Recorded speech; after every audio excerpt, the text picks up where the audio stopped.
नमस्कार सर्वांना. श्री स्वामी समर्थ. तुमचं सगळ्यांचं आपल्या स्वामी सहित सेवा या चॅनलमध्ये स्वागत आहे. एक विनंती आहे की आमचे जर व्हिडिओज तुम्हाला आवडत असतील तर प्लीज लाईक, शेअर आणि सबस्क्राईब करायला विसरू नका. तर बघा, अगदी म्हणतात तसं एकदम सुवर्ण योग जोडून आलेला आहे. ते म्हणजे ह्या वर्षातली पहिली पुत्रदा एकादशी जी उद्या आहे 10 तारखेला आणि परवा म्हणजे शनिवारी ह्या वर्षातला पहिला शनिप्रदोष आलेला आहे.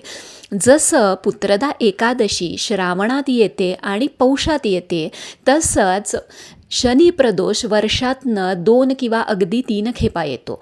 आता ही दोन्ही व्रत जी आहेत ती संतान प्राप्तीसाठी केली जातात.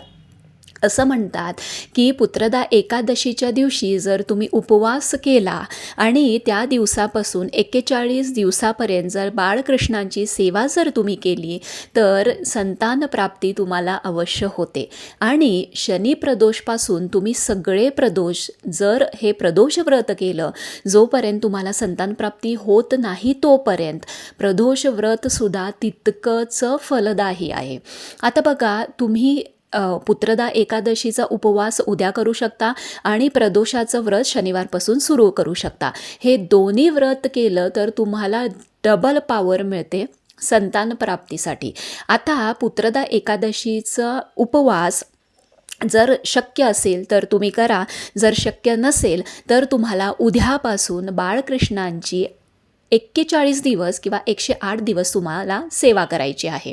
तर बघा, उद्या दिवसभरात म्हणजे सकाळ, दुपार किंवा प्रदोष समयी किंवा संध्याकाळी जेव्हा नवरा आणि बायकोला जेव्हा दोघांनाही वेळ असेल तेव्हा दोघांनीही बसायचं. 1 खेपा पहिली स्वामी स्तवन आपल्याला म्हणायचं आहे. 108 खेपा म्हणजे 1 माळ तुम्हाला संतान गोपाल मंत्र म्हणायचा आहे, जो आहे देवकी सुत गोविंदम वासुदेव जगतपते देही मे तनयम कृष्णम त्वामहम शरणम गतः हा म्हणायचा आहे. त्याच्यानंतर तुम्हाला 1 माळ श्री स्वामी समर्थ जप करायचा आहे, स्वामी स्तवन म्हणायचं आहे आणि तुम्हाला बाळकृष्णांच्या मूर्तीवरती अभिषेक करायचा आहे. ह्याच्यासाठी बाळकृष्णाची मूर्ती खूप इम्पॉर्टंट आहे किंवा आवश्यक आहे. भले मग ती तुमच्याकडे चांदीची असेना किंवा पंचधातूची असेना किंवा कुठलीही धातूची असेना, बाळकृष्णाची मूर्ती ही कंपल्सरी आहे. त्याच्यावरती गळती लावा आणि तुम्हाला पहिली म्हणजे 16 खेपा पुरुष सूक्त, 1 खेपा श्री सूक्त आणि त्याच्यानंतर 9 खेपा तुम्हाला रामरक्षा म्हणायची आहे, जी 10व्या ओवीपर्यंत आहे, तर तेवढीच तुम्हाला म्हणायची आहे. तर हे झाल्यानंतर तुम्ही 1 खेपा विष्णू सहस्रनाम ऐकलं तरीही चालेल, कारण पुत्रदा एकादशीला विष्णूंची सुद्धा पूजा केली जाते. हे तीर्थ फक्त नवरा बायकोंनीच प्यायचं आहे. उद्याचा दिवसच फक्त तुम्हाला जोडीने बसायचं आहे. परवापासून 41 किंवा 108 दिवस तुम्ही फक्त बायकांनी जरी ही सेवा केली तरी हरकत नाही. हे झालं पुत्रदा एकादशीचं आणि ते तीर्थ फक्त नवरा बायकोंनीच प्राशन करायचं आहे. आता दुसरं म्हणजे प्रदोष व्रत कसं करायचं. आता शनी प्रदोष व्रतसुद्धा संतान प्राप्तीसाठी केलं जातं आणि हे सुद्धा तितकंच पॉवरफुल व्रत आहे आणि हे जे पण रिझल्ट्स बऱ्याच महिलांना आलेले आहेत. शनी प्रदोष व्रत हे संतान प्राप्तीसाठी समर्पित आहे. तुम्ही शनिवारी उपवास केला हरकत नाही, उपवास नाही केला तरी प्रदोष समयी म्हणजे शनिवारी प्रदोष समयी नवरा आणि बायकोंनी जोडींनी बसायचं आहे. शिवलिंग कंपल्सरी आहे, कुठल्याही धातूचं शिवलिंग चालेल. तुम्हाला शिवलिंगावरती स्वामी स्तवन वाचायचं आहे, 1 माळ श्री स्वामी समर्थ ही करायची आहे. त्याच्यानंतर तुम्ही 1 खेपा तुम्हाला गणपती अथर्व शीर्ष म्हणायचा आहे, फलश्रुती म्हणायची गरज नाही. त्याच्यानंतर तुम्हाला 1 खेपा शिवमहिम्न स्तोत्र, 1 खेपा रुद्राभिषेक म्हणजे जो पूर्ण रुद्राभिषेक आहे तो 1 वेळा. त्याच्यानंतर 1 खेपा तुम्हाला काळभैरवाष्टक स्तोत्र आणि 1 खेपा तुम्हाला रामरक्षा. तुम्हाला हे जर सगळं करायला जमलं नाही तर फक्त 1 खेपा शिवमहिम्न स्तोत्र आणि रुद्राभिषेक हे 2 तरी शिवलिंगावरती गळती ठेवून हे नक्की करा. आता तुम्हाला इथं गणपती बाप्पांची आरती महादेवांची आरती, देवीची आरती आणि स्वामींची आरती करायची आहे. आणि जर उपवास केला असेल तर दिवसभर उपवास करून तुम्हाला संध्याकाळी प्रदोषसमयी पूजा झाल्यानंतर प्लेन दही आणि भाताचा नैवेद्य दाखवायचा आहे आणि त्याच्यानंतर तुम्हाला उपवास सोडायचा आहे. आता जेव्हा तुम्ही बाळकृष्णांची सेवा करता तेव्हा 40-41 दिवस फक्त तुम्हाला मांसाहार, कडकडीत वर्ज, ब्रह्मचर्य तुम्ही पाळलं नाही तरी चालेल, कारण आपण संतान प्राप्तीसाठी सेवा करत असतो. प्रदोषला तसंच आहे. तुम्ही शनी प्रदोष हे त्या दिवशी उपवास करून करायचं आहे. त्याच्यानंतर महिन्यातनं 2 प्रदोष येतात. मग ते सोमवारी पडतील, जो सोमप्रदोष, मंगळवारी पडतील, त्याला भौमप्रदोष म्हणतात. तर तिथून जे जे प्रदोष येतील ते सगळे आपल्याला प्रदोष ह्याच तऱ्हेने करायचे आहे, जोपर्यंत तुम्हाला संतानप्राप्ती होत नाही तोपर्यंत.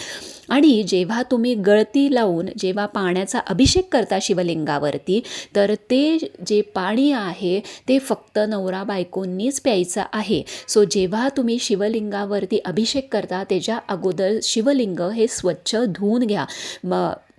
भस्म लावलेला असेल किंवा काही अष्टगंध लावलेला असेल तर त्याचं पाणी पिऊ नका. शिवलिंग चांगलं धुवून घ्या आणि मगच अभिषेक करायला सुरुवात करा. आता तुम्हाला जर पुत्रदा एकादशीपासून बाळकृष्णांची सेवा करायची असेल, पहिली तुम्ही बाळकृष्णांची सेवा करू शकता. आणि किंवा तुम्हाला दोन्ही साईड बाय साईड करायचं असेल तर तुम्ही दोन्ही साईड बाय साईडसुद्धा सेवा चालू करू शकता. दुसरी गोष्ट, जसं आपण आध्यात्मिक वरती आपण फोकस करतो तसं आपल्याला मेडिकलला सुद्धा फोकस केलं पाहिजे. बघा, नवरा आणि बायकोंनी चांगला गायनॅक बघायचा आहे. दोघांनी आपापले टेस्ट करून घ्यायचे आहेत. जे काय तुम्हाला तुमचे गायनॅक जे टेस्ट करायला सांगतील, जे रिपोर्ट्स करायला सांगतील ते रिपोर्ट्स तुम्ही करून घ्यायचे आहेत. त्याच्यामध्ये तुम्हाला 80-90% प्रॉब्लेम जे काय आहे, भले आहे किंवा नाही आहे, किंवा काय करायचं, काय पुढं कसं फॉलो करायचं, किंवा काय पुढे आपल्याला एक स्ट्रॅटजी बनवायची आहे, किंवा एक वाटचाल करायची आहे प्रेग्नन्सीकडे, किंवा काही डाएट करायचं आहे, किंवा काही अडथळे आहेत का नाही आहेत, हे सगळं आपल्याला आपले गायनॅक सांगतात. त्यामुळे चांगला डॉक्टर निवडा.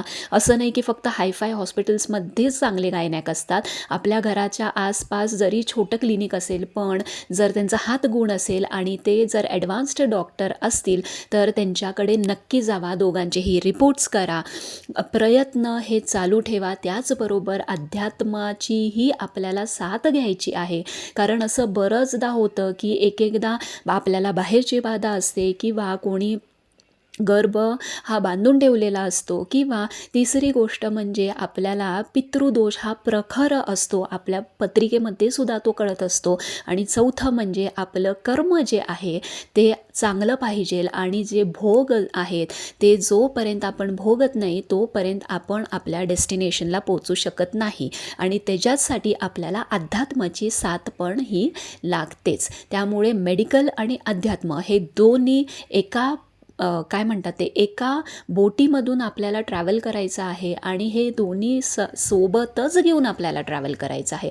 असं नाही की आपण मेडिकलकडे इग्नोर करून फक्त अध्यात्माकडे लक्ष द्यायचं आहे आणि फक्त मेडिकलमध्ये करून अध्यात्माकडं दुर्लक्ष करायचं आहे, असं अजिबात करायचं नाही आहे. दोन्हीवर फोकस करून साईड बाय साईड बॅलन्स करून तुम्हाला प्रेग्नेन्सी कशी प्राप्त होईल ह्याच्यावर तुम्ही जास्त फोकस करा. तर काही प्रश्न असतील तर कमेंट बॉक्समध्ये नक्की विचारा. आणि उद्या आणि परवा हे दोन्ही दिवस संतानप्राप्ती सेवेसाठी अत्यंत महत्त्वाचे आहेत, त्यामुळे ह्या सेवा करायला विसरू नका. तर काही प्रश्न असतील तर कमेंट बॉक्समध्ये नक्की विचारा.